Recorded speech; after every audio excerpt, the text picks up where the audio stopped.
back to my channel. Tropes. I feel like I could make an entire podcast about tropes just because I feel like it's such like a complicated topic, because on one hand I feel like tropes are used way too much, and I feel like the publishing industry is kind of tropified, if you will, but also there are certain tropes that I love and I do look for. So sometimes I do look for books by their trope, but I feel like there's too many tropes being, like, it's so confusing. But we're not talking about the discourse today. We're talking about how to use tropes without making it cringy. Like I said, there are certain tropes that I love and I do use sometimes. I don't use a lot of tropes in my own writing. Like, typically when I'm writing a book, I have to think up what the tropes that fit the book are after the book is done. Like, I don't write tropes into the book, but I love a good second chance romance. I love a good childhood friends to lovers. I love a fake dating.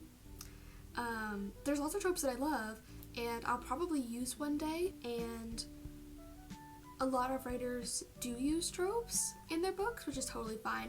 It's a marketing thing, but I do think that there is a way to use tropes in a non-cringy way that won't put your reader off. So I'm going to share my top tips for how to use tropes, but make them good and still make your book stand out while using maybe some common tropes. My first tip is to play around with the trope or reverse the roles. Like, let's use fake dating as an example, because that's one of my favorite tropes.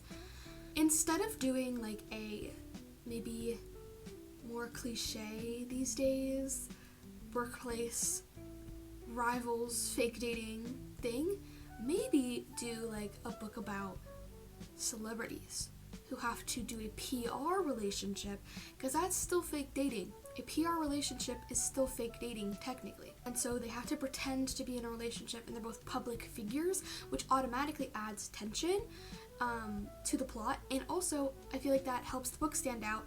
I haven't seen a lot of books about like a PR relationship, but I have seen a lot of books about an office workplace sort of fake dating situation, which I'm not knocking. I'm just saying, if you kind of mess around with the trope and add a little something different, it can make your book stand out while still being sort of marketable by that trope, if that makes sense. And then the other half of this tip is reverse the roles. So if you're doing like a bad boy, good girl sort of romance, where maybe the guy's like, I don't know, in a motorcycle gang. Why was that like the baddest thing I could think of? Okay, in a motorcycle gang. And the girl is like a goody two shoes, always gets straight A's at school, like very, very straight laced. Maybe flip that and have the girl be in a motorcycle gang and the boy be like straight laced and uptight and nerdy. Again, this way you can still market your book with the trope, but it's a little different and will stand out from the others. My next tip is tropes are good as framework, but not the whole story. Like, let's go back to the PR relationship. Instead of having the entire book revolve around the PR relationship and the tensions of that, which is a good plot, like a good subplot of the sort of tension that comes with dating when you're in the public eye, that is a good subplot, but maybe add in like family drama, add in a personal journey, add some more elements that give your story more depth than just the trope, if that makes sense. I have read a lot, like I've read books that have tropes, but there's just emotional depth to them, and that is what makes them stand out and makes them so good. So that's definitely a tip that you can try with your story. My next tip is kind of similar to the last one, but basically make sure that your characters are fully fleshed out and have their own life outside of the trope and also outside of the other person.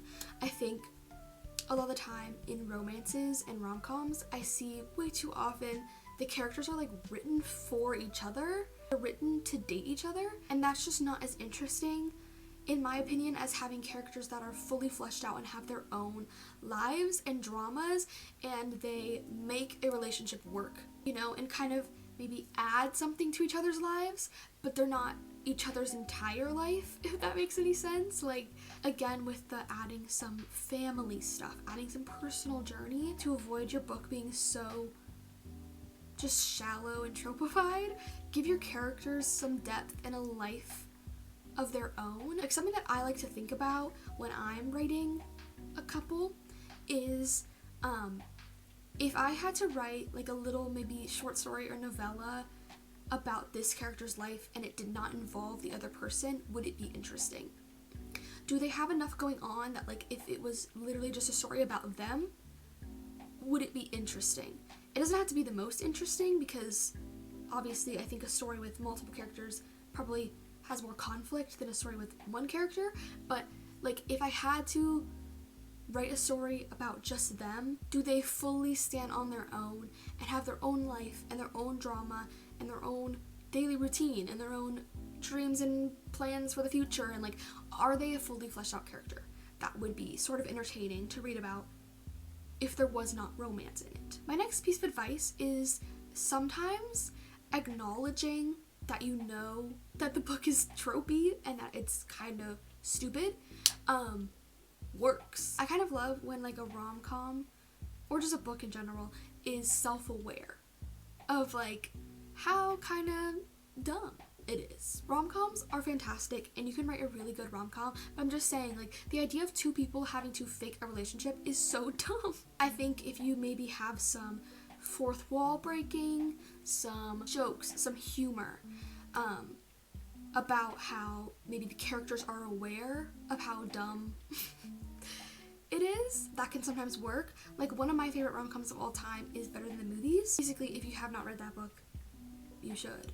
But also, it's basically about Liz, whose childhood crush, childhood friends, lovers, comes back after moving away and moves back home where they're from, and then Liz fake dates her annoying neighbor to make him jealous, to make the childhood friend jealous, and to get him to think of her as someone who's dateable instead of just like the childhood friend. I feel like if you kind of explain that plot, it's like, that's so cringy.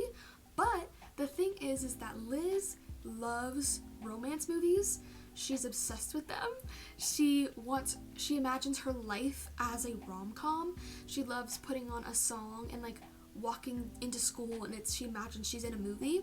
And so Liz making the decision to fake date her neighbor makes sense because she loves rom-coms and she's purposely doing it to make her life like a rom-com. So I think if you give your characters sort of self-awareness, it doesn't have to be like that. Like, it doesn't have to be so extreme that they're trying to make their life a rom-com, but I think just in general, if you give them some self-awareness, some like, what are we doing, you know, that could kind of work, I think, just to make it funny, because I think sometimes rom-coms take themselves too seriously and we're forgetting the calm part. We're forgetting the calm. I'm reading these rom-coms and I'm not laughing. Basically, this tip is remember the calm. My next tip is to give the trope a new spin or a new aspect, which I've kind of mentioned before, but I'll just give an example. I'll just keep going with the fake dating thing. Imagine there's like a small town and everyone is shipping these two people who grew up together and they're like, they should date. Then they fake date to prove that they don't romantically mesh, and then they end up falling in love. It's a good book plot. Has anyone done that before?